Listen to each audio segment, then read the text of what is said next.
Hiduplah seorang gadis bernama Sekar. Sekar adalah anak tunggal dari pasangan dokter yang sukses. Kehidupannya serba berkecukupan, bahkan berlimpah. Namun, di balik gemerlap kehidupannya, tersimpan sebuah rahasia. Sekar adalah gadis yang kurang ajar. Ia tak pernah mengucapkan terima kasih. Seringkali membantah orang tuanya dan bersikap angkuh terhadap siapapun yang dianggapnya lebih rendah darinya. Ia menganggap segala yang dimilikinya adalah haknya, dan orang tuanya hanya sebagai pemenuh kebutuhannya. Suatu hari, saat Sekar bertengkar hebat dengan ibunya karena nilai ujiannya yang buruk, bukan karena ia malas belajar, tetapi karena ia merasa ujian itu tidak adil, ibunya memberikannya sebuah kotak antik yang terbuat dari kayu jati tua. Di dalamnya terdapat sebuah cermin kecil, berbingkai perak yang sudah kusam. "Ini, Nak," kata ibunya dengan nada lelah, "jaga baik-baik. Cermin ini mungkin akan membantumu." Sekar menerima kotak itu dengan malas. Ia lebih tertarik dengan ponsel barunya daripada cermin kuno itu. Ia meletakkan kotak itu di sudut kamarnya dan melupakannya. Hari-hari berlalu dan sikap Sekar tak berubah. Ia terus bersikap kurang ajar, bahkan semakin menjadi-jadi.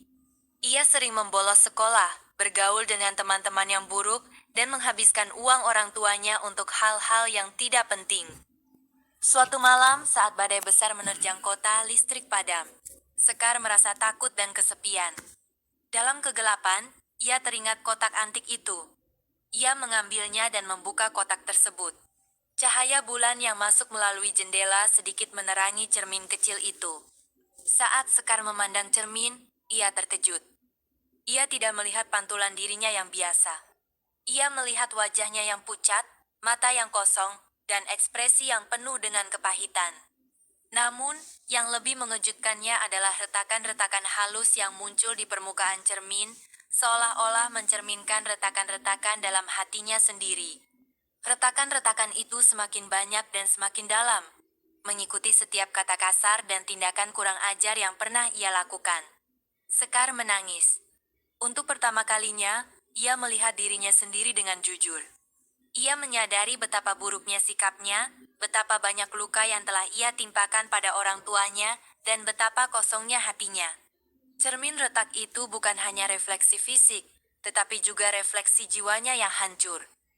Keesokan harinya, Sekar meminta maaf kepada orang tuanya.